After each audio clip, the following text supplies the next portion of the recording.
तबीयत नहीं ठीक है क्या बबली बहन? अरे बहनी पूछो मत, जेठानी से झगड़ा हो गया। क्यों? 3 दिन से खाना बना रही है, 3 दिन से 9-9 बजे सो के उठ रही है, वही जाके सुबह बोली तो झगड़ा कर ली। हाँ बहनी, तुम्हारी जेठानी बड़ी कलाकार है, अपने आप को ना बड़ी बड़कवा दिखाती हैं। मैं तो हमेशा देखती हूँ तुम ही काम करती रहती हो, बाहर भीतर खेती बाड़ी गोरू बछरू सब काम तुम ही करती हो, वो तो एक काम करती है नहीं। इतना भी काम करने के बाद भी कोई एहसान नहीं मानता दीदी। ये तो गलत बात है बबली बहन, अगर मैं होती ना तो हमारा उनका जमता ही ना, मैं तो उनके साथ रह ही नहीं पाऊंगी। और जब भी झगड़ा होता है तुरंत अपने मायके फोन लगा देती हैं। बुराई भी करती होंगी तुम्हारी। एक दिन मेरे से मिली तो कौन बोले हाल चाल पूछने को, तुरंत तुम्हारी ही बुराई शुरू कर दी। कहाँ गई थी? कब से तुम्हारा इंतजार कर रही हूँ। देखो तुम्हारे जैसा आज मैं भी पहनी हूँ, अच्छा लग रहा है ना? हाँ अच्छा है।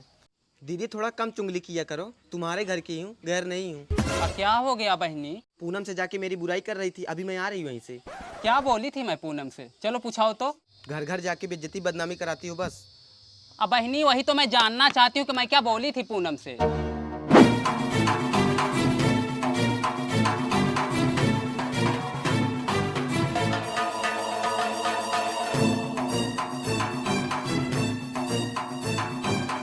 पूनम, ये पूनम, हाँ क्या बोली थी मैं?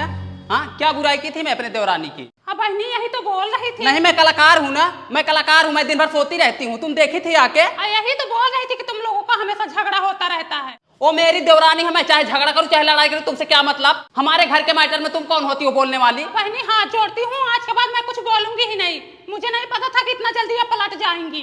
क्या हुआ मम्मी? अब बेटवा यही अपने जेठानी की बुराई कर रही थी, मैं भी उसी में बोल दी, तो अभी दोनों जनी मिलकर लड़ने आई हैं। अब तक झगड़ा हुआ था, अब एक हो गई। दीदी तुम बोली थी, अब बात पलट रही हो। ये बात हमेशा पलटती हैं, बदकटी हैं ये। जब मुंह पे बोलना होता है ना तो औकात ठिकाने आ जाती है, पीठ पीछे भले ही सब बुराई करते रहें। तुमको तो पता है दीदी, हम देवरानी जेठानी है, एक तो होंगे ही, तुम थोड़ी खर्चा पानी चलाओगी। मम्मी तुमको कितनी बार बोला है इन लोगों के चक्कर में मत पड़ा करो, फालतू का झगड़ा हो रहा है। अपनी कसम खा के कह रही हूँ, जो आज के बाद मैं इन लोगों के मैटर में पढ़ूं, वही हाल कूटन वाली कूट गई, सास पतो एक ही हुई। जलने वाले जलेंगे, ऐसे देवरानी जेठानी मिलजुल कर रहेंगे। एक बार झगड़ा करूंगी फिर दूसरे दिन मिलजुल जाऊंगी, ऐसे जले सब लोग।